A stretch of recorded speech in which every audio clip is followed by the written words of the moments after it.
His body, baby, oh. Oh Lord, have His mercy. Hey, I say. Hey guys, welcome back to our channel, Zara Nicholas TV. It's Zara here, aka Epic Zara, and I've come to bring you guys a companion video to the video that I just did for you all, and that's going to be our 7 don'ts if you want to grow your hair super duper long like Black Rapunzel. You know, the previous video was the 7 do's for growing your hair super long, so if you haven't checked that out, please do. I will link it on one of these sides here. Before we get started, I'd like you to do 4 very simple things for me. Please be sure to subscribe to our channel, comment down below what you'd like us to do next, share this video with all of your friends, and give this video a big thumbs up. Let's try and get our video to 1,000 likes at least, you guys. That'll definitely inspire me to keep making beautiful content for you all. Let's get started. Slow down, yeah. Oh Lord, have His mercy. I'm feeling all this, she already know this. She want a bad man to come my videos. I'm feeling all this, she already know this. She want a bad man to come my videos.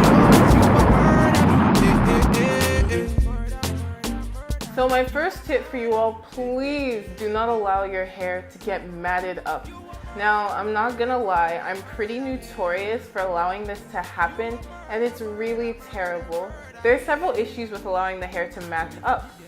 If you're allowing the hair to mat up, chances are that you're not moisturizing it, you're not nourishing it with oils and butters, you're not detangling it. So by the time your hair is about to be released from this beehive that has formed, it's probably really dry and really tangled up. And that's really not going to help your hair grow.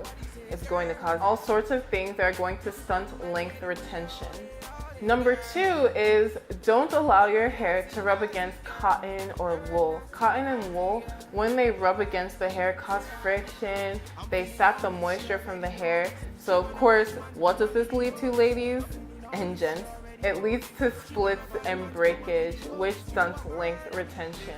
If you must wear your favorite cotton or wool cap, make sure you tell your favorite tailor or designer to line it with satin so that your hair doesn't suffer, but you can still be warm. My don't number 3 is make sure that you don't brush your hair or comb your hair too often.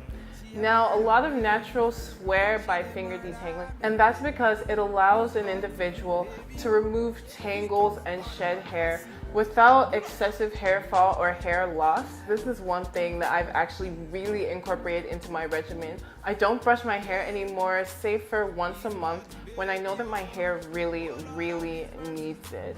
And when I do brush my hair, I make sure that I do it to not just deeply detangle, but also to remove dirt and excessive dead skin from my scalp.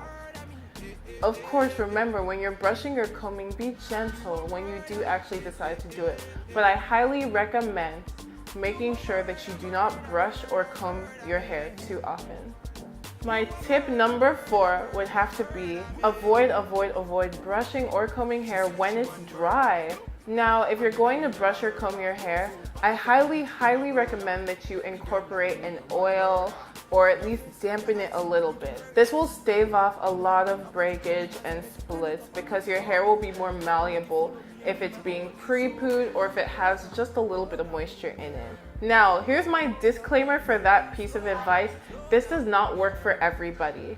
If your hair is fine or prone to breakage, whether dry or wet, I highly recommend finger detangling solely and making sure to finger detangle on hair that is being pre-pooed or has some sort of nourishment or a tiny bit of moisture. It's important to conduct trials so that you can find out what works best for you as an individual. My tip number 5 is this. Now, this one may come as a shock to some of you because we've heard so many times in the natural community not to shampoo, period. So what I want to say is don't over shampoo, but at the same time, don't under shampoo. A clean, well-ventilated scalp is essential to hair growth. Your scalp needs to be well oxygenated in order for your follicles to thrive. That means that your scalp has to be clean, whichever way you decide to do it. Some individuals need to wash their hair once a week, while others need to wash their hair once a month. It's all dependent on how your scalp works and maintains its cleanliness.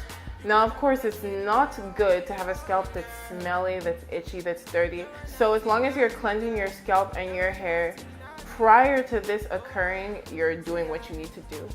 But of course, don't overdo it, because some may experience excessive hair loss if the scalp and the hair are cleansed too frequently. I personally like to go once a month for a shampoo. I'm actually overdue for a shampoo as my scalp is pretty dry and my hair is rather thirsty. My tip number 6, and one that I'm also very bad at adhering to, is don't touch your hair too often. If you have your hands constantly in your hair, chances are it'll be more prone to snagging and again breakage and splits, which are extremely detrimental to a long hair growth journey.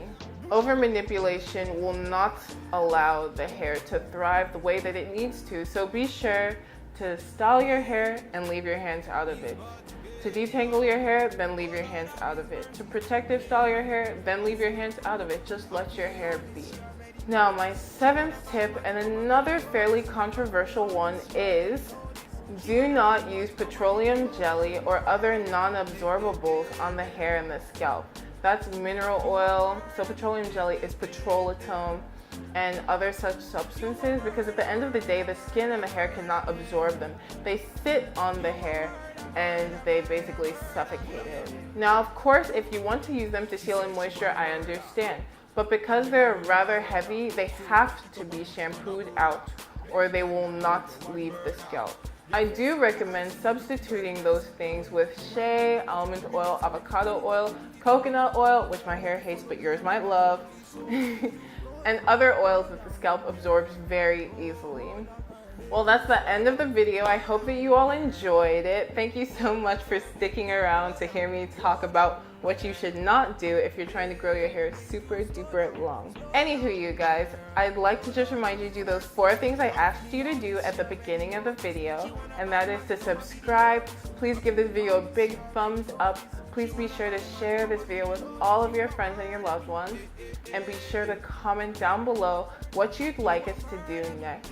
Thank you guys so much, and please let me know if these tips helped you in your hair journey. Let me know what bad habits you guys have, and be sure to check out the previous videos showing you what you should do if you want to grow your hair super duper long. Thank you guys so much. Love you guys, and God bless. So make you show them that you got it.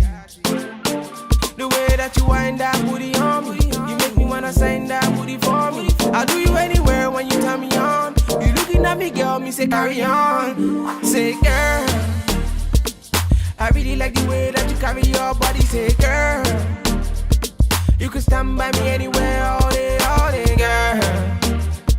You're a naughty, naughty girl.